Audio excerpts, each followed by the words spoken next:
6. Bab. Şu günlerde e'tiqodchilarning soni kundan kunga ko'payib bormoqda edi. Biroq Grekcha so'zlaydigan ba'zi Yahudiylar yerlik Yahudiylardan ranjib qolgan edi. Ularning deyishicha, kundalik tomoqni taqsim qilishda ularning ichidagi tul ayollarga berilgan tomoq boshqalarnikidan oz ekan. Shunga 12 elchi butun e'tiqodchilarni yig'ib ularga mundoq dedi.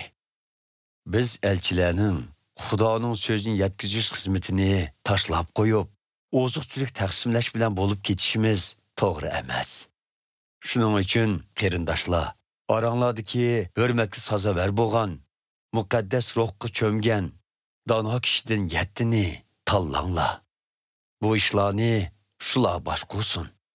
Biz bo'lsak, o'zimizni duo qilish va xushxabar haqida ta'lim berishga beg'ishlayli. Elchilarning taklifiga hammaylar qo'shilishdi. Shuning bilan ko'pchilik iymoni komil va muqaddas ruhga cho'mgan Stepan ismli bir e'tiqodchini tanladi. Uningdan boshqa Filip, Prokorus, Nikanor, Timon, Parmenas hamda burun Yahudi diniga kirgan Antakiyalik Nikolaslarni tanlab, ularni elchilarning oldiga elib chiqdi. Elchilar ularni bu xizmatga tayinlash uchun qo'llarini ularning uchiga tekkizib turib duo qilishdi. Xudoning so'zi davomli tarqalgan sari Yerusalimdagi e'tiqodchilarning sonimi borgan sari ko'paydi. Nurg'un ruhoniylarmi Hazrati Aysoga e'tiqod qildi.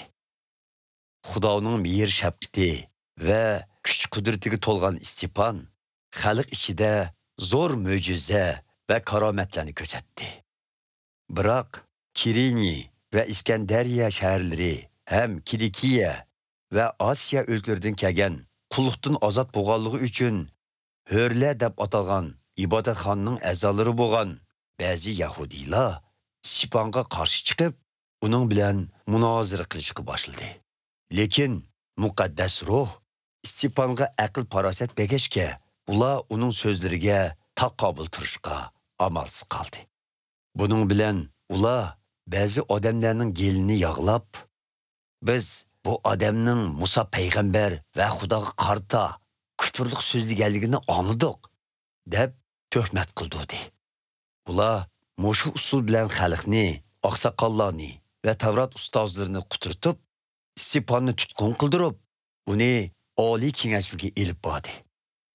Ularga setilgan soxta guvohchilar o'ttirg'i chiqib, bu odam hamisha bu muqaddas markaziy ibodatxonamizga va Tavrat qonunimizga qarshi so'zlarni qiladi. Biz uni Nasralik Ayso bu ibodatxonani gumron qiladi. Musa payg'ambardan miros qolgan an'anaviy qoida-tuzumlarimizni o'zgartirib yetadi deganligini anladik, dedi. Kengashimizda o'tirganlarning hammasi Stepanga ko'z tikib qarag'inida uning chiroyining xuddi farishtaning chiroyiga o'xshash paqravatqanligini ko'rdi.